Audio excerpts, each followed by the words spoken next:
Sarah says, "Hi, I've been listening to your podcast on Spotify and I find a lot of value in your Q&A episodes. So I'd love your opinion on my situation. My name's Sarah. I'm 19 years old and I make between $2,500 and $3,000 a month from my serving job. I have $3,500 in a Vanguard brokerage account, all of which is in the S&P 500.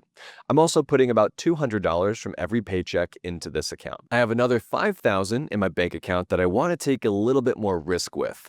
I've been looking into buying an ice vending machine to make some passive income and eventually grow into more of a long-standing business. I would also like to purchase a duplex and do some house hacking sometime in the next 5+ years, but I've got nothing set up for that just yet. I don't have the 20 to 60K to purchase an ice machine, and I'm not sure I'd be able to get a loan to even finance something like that. However, I do have a decent credit score in the mid 700s.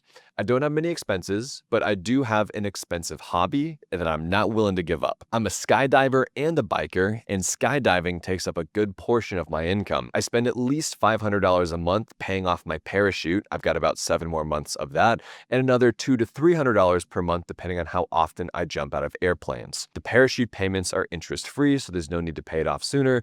Other than that, I don't have any debt. My question for you is, should I be spending less on my hobbies in order to save more for my investments? What are your thoughts and opinions on this ice vending machine business? Would someone like me be able to get a business loan? Should I even consider that? Or maybe try and pay for something like that out of pocket? Or should I completely forget about the ice machine and just put it in stocks and save for a house? Robert, what a cool situation that Sarah is in. I've never met like a skydiver that does this so often. So shout out to Sarah here. But I'll let you take a first stab at this one. Yeah, I love the entrepreneurial mind and I really appreciate the thought process, but I'm going to go back to the basics. I think Sarah is putting the cart ahead of the horse.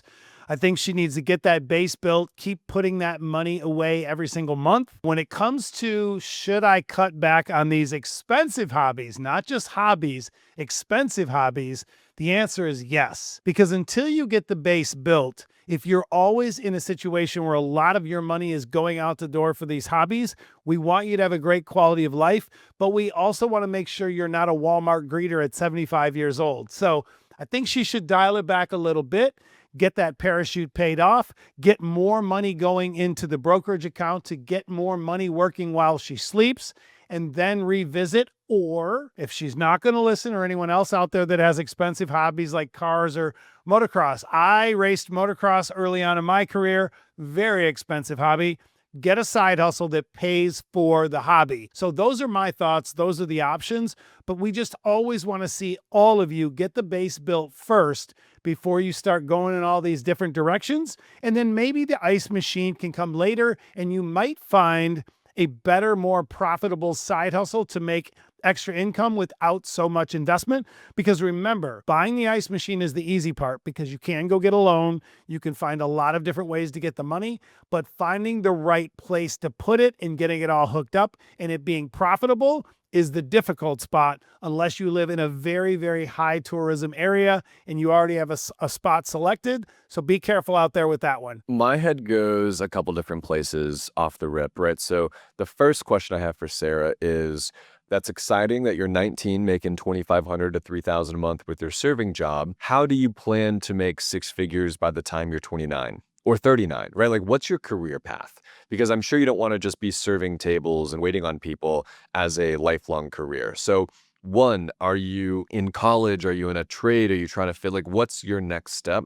So this serving job is just a means to an end until you start your like long life career. So really want to encourage you to think about that. And maybe, right, instead of the, oh, should I spend less on my expensive hobbies? Maybe that means pulling down some funds from the expensive hobbies to then allocate to getting a certificate or a associate's degree or something else that's going to allow you now to earn more money, right? Where the expensive hobbies are just expensive hobbies. Like they're not like nothing, I guess, like monetarily is going to come out of them, right? Just fun experiences. That's where my head goes first. Next, you make $2,500 to $3,000 a month. I'd love to see you off the rip just investing 15 to 20% of that. Call it $450 to $550 a month. So if you're investing, let's call it $500 a month in your Roth IRA, which you said you've got $3,500 in a Vanguard brokerage account, all of which is in the S&P 500. I hope that that is sitting inside of a Roth individual retirement account on Vanguard's platform. If it's not, you should put it into a Roth IRA IRA on Vanguard's platform, and then start contributing $500 a month to it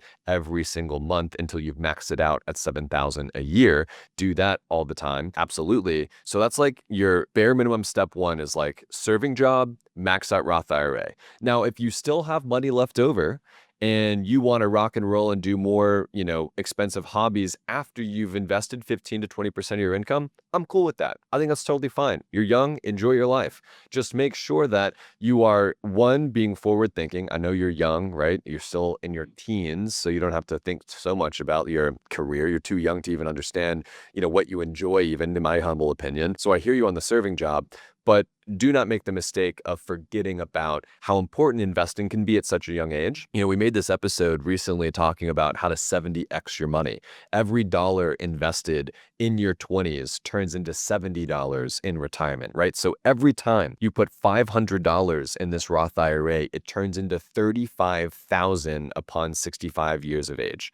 $500, $35,000. So just make sure that you understand, yes, hobbies are fun, rock and roll, enjoy your life, but not at the expense of a nice retirement in your 50s, 60s, and 70s. And I want to click back one more time because I had this happen recently and she got back to me about what she did as the outcome.